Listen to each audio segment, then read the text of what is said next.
Hello everyone, welcome to Think Easy Max channel.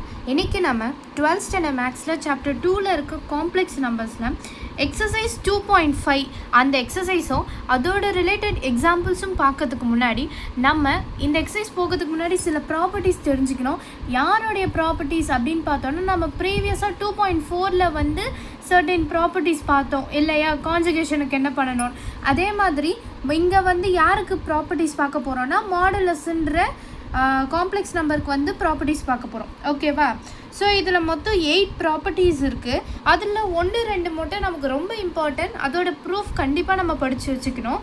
நான் வந்து அடுத்த வீடியோவில் அது எது ரொம்ப இம்பார்ட்டண்ட்டுன்னு சொல்லி அதை போடுறேன். இப்போதைக்கு நம்ம ப்ராப்பர்ட்டிஸ் மட்டும் லேர்ன் பண்ணிக்கலாம். நம்மளோட ஃபர்ஸ்ட் ப்ராப்பர்ட்டி என்ன அப்படின்னு பார்த்தோன்னா, ஃபர்ஸ்ட் ப்ராப்பர்ட்டி வந்து நமக்கு mod z is equals to mod z bar. முதல்ல மாடுலஸ் ஆஃப் z அப்படின்றதுக்கு அர்த்தம் என்னன்னு நீங்கள் கண்டுபிடிச்சிக்கணும். முதல்ல z-ஓட வேல்யூ என்ன, பேசிக்காக நம்ம சொன்ன மாதிரி x + iy, இதுதான் என்னோட z-ஓட வேல்யூ இல்லையா. இந்த மாதிரி இருக்கும்போது சப்போஸ் எனக்கு x + iy அப்படின்னு வந்துச்சுன்னா ரொம்பவே சிம்பிள். என்ன பண்ணணும்னா, இந்த மாதிரி மாட் வந்துச்சுன்னு வையேன், ஸ்ட்ரெயிட்டாக நீங்கள் வந்து ஸ்கொயர் ரூட் எடுத்துக்கணும். அதில் x² + y², இதுக்கு அர்த்தம் இதுதான். புரியுதா? மாடுலஸ்க்கான அர்த்தம் ஒரு ரூட்டோட ஒவ்வொரு உள்ளே இருக்க அந்த நம்பர் எலமெண்ட்டுக்கும் எனக்கு என்ன இருக்குது, ஸ்கொயர் இருக்குதுன்னு அர்த்தம். ஓகேவா? ஸோ அப்போ இங்கே என்ன சொல்லியிருக்கேன், எனக்கு மாடுலஸ் z-னாலும் ஒன்று தான், மாடுலஸ் z பார்னாலும் எனக்கு ஒன்று தான் அப்படின்னு சொல்லியிருக்கேன். இப்போ செகண்ட் ப்ராப்பர்ட்டி பார்த்தீங்கன்னா, mod of z1 + z2 is less than or equal to mod of z1 + mod of z2. இதுதான் வந்து எனக்கு ட்ரையாங்கிள் இன்இக்வாலிட்டி அப்படின்னு சொல்லுவாங்க. ஓகேவா? ட்ரையாங்குலர் கிடையாது, ட்ரையாங்கிள் இன்இக்வாலிட்டி. ஓகே, இந்த ட்ரையாங்கிள் இன்இக்வாலிட்டி வந்து இப்போ நம்ம வரப்போகிற சம்ஸ், அடுத்தடுத்து வரப்போகிற சம்ஸ் எல்லாம் 3 மார்க்குக்கு ரொம்ப இம்பார்ட்டண்ட்டானது.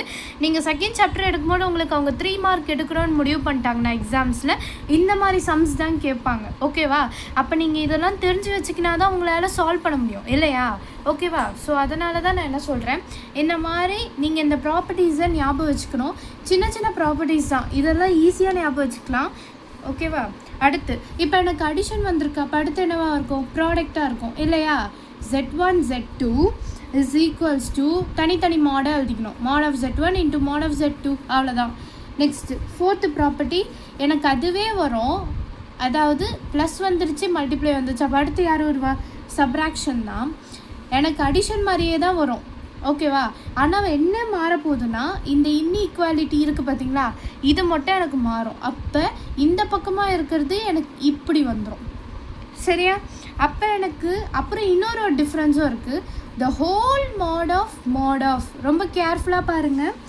இங்கே z1 - mod of z2 2 மாடு வருது, கேர்ஃபுல்லாக இருங்க.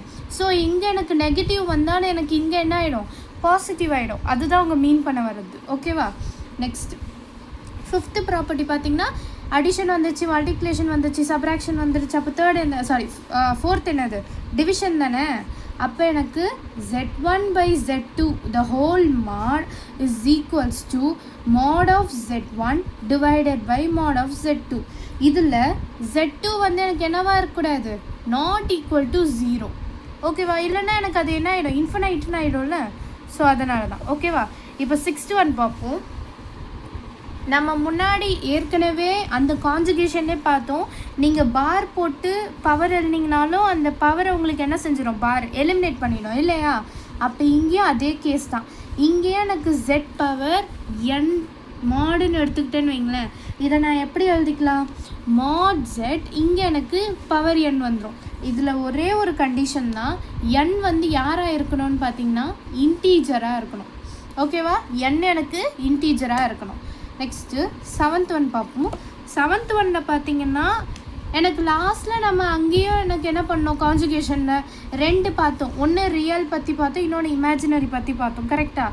அங்கே ரியல்னால் எனக்கு வந்து z + z⁻/2 அப்படின்னு சொல்லுவோம். இமேஜினரினா z - z⁻/2yன்னு சொன்னோம். இங்கே ஒன்றுமே கிடையாது, நீ அதெல்லாம் எழுத வேணாம். ஜஸ்ட்டு இப்போ எனக்கு அடிஷனில் என்ன இருக்குது, இப்படி இருக்கா, லெஸ் தென்னாக இருக்கா, அப்போ ரியல் பார்ட்டு எனக்கு என்னவாக தான் இருக்கும், லெஸ் தென்னாக தான் இருக்கும். அப்போ இந்த லெஸ் தென்னில் உங்களுக்கு வந்து மாட் ஜெட் அப்படின்னு கொண்டு வரணும். நெக்ஸ்ட் 8th ஒன்னில் இமேஜினரி ஆஃப் ஜெட். இதுக்கு என்ன ஆகணும், இதுக்கும் சேம் திங் தான், ரெண்டுத்துக்குமே வித்தியாசமே இல்லை, ரெண்டுமே ஒரே மாதிரி தான் வரும். இந்த மாதிரி சம்ஸ் நம்ம இங்கே அதிகமாக யூஸ் பண்ண மாட்டோம். பட் இந்த கண்டிப்பாக இந்த அடிஷன் இதெல்லாம் நமக்கு ரொம்ப யூஸ்ஃபுல்லாக இருக்கும். இந்த ஃபஸ்ட்டு 6 ப்ராப்பர்ட்டிஸுமே எனக்கு ரொம்ப யூஸ்ஃபுல்லாக இருக்குது. ஸோ மறக்காமல் இதை என்ன செய்யணுன்னா நீங்கள் நல்லா ஞாபகம் வச்சுக்கணும். ஓகேவா? பை ஹார்ட் பண்ணிக்கோங்க, இல்லை ஏதாவது ட்ரிக்ஸ் வச்சு ஞாபகம் வச்சுக்கோங்க. ஏன்னா இப்போ அடுத்து வரப்போகிற சம்ஸ் எல்லாமே அதை பற்றி தான் டிஸ்கஸ் பண்ண போகிறோம். இந்த ப்ராப்பர்ட்டிஸில் ஏதாவது டவுட்ஸ் இருந்தால் கமெண்ட் பண்ணுங்கள். மறக்காமல் நம்ம சேனலை சப்ஸ்கிரைப் பண்ணுங்கள். ஸோ அதனால தான் நான் அடுத்தடுத்து போடுற வீடியோஸ் உங்களுக்கு வரும், மற்றவங்களுக்கும் ஷேர் பண்ணுங்கள். தேங்க்யூ.